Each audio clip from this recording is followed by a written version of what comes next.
In this video, I'm going to demonstrate how to move a reservation into dispatch. This is the next step in the move-in process. First, you click on Inquiries and Reservations.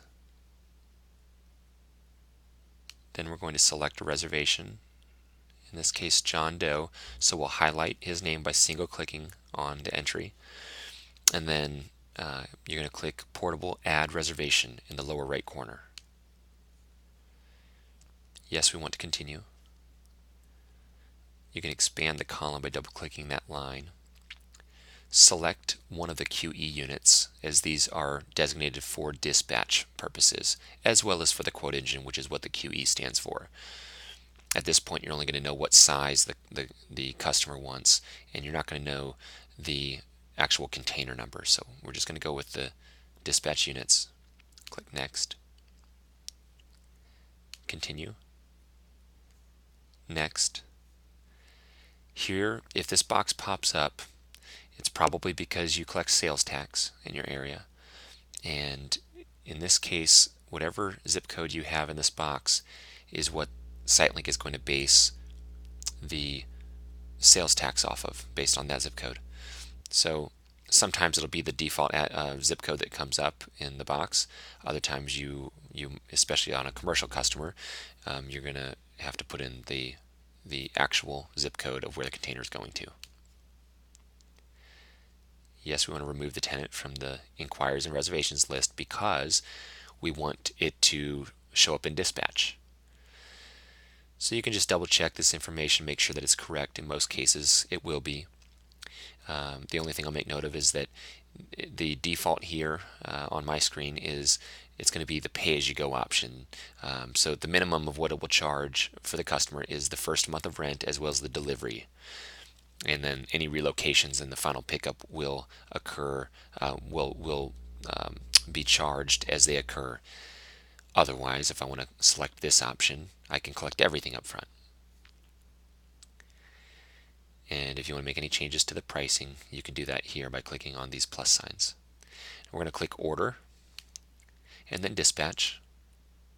And now we get to decide which of these predefined services we want. In most cases, it's going to cover your typical delivery, and if whether it be for on-site storage or for moving somebody across town. Most of the options you want are in here. In this case, we're going to select just the normal on-site storage, which will include the DE and the RE, standing for deliver empty and return empty.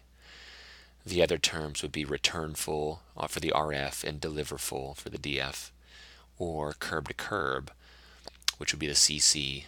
That's just somebody moving from one house to the next, for example. Once we select this option, you can see that the delivery and the final pickup populate down here. Let's open up that delivery. You can see from our dispatch address to the new address, and that's all correct. The date is correct.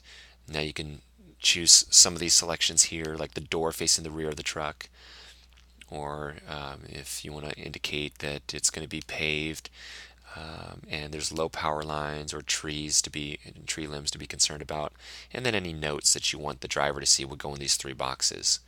And then you can just click OK to save. And if you want to change the rates of the transportation, you can click on them and change them here, or the mileage for that matter as well.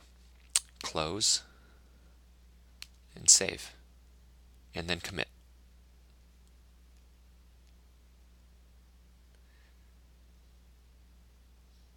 Finish.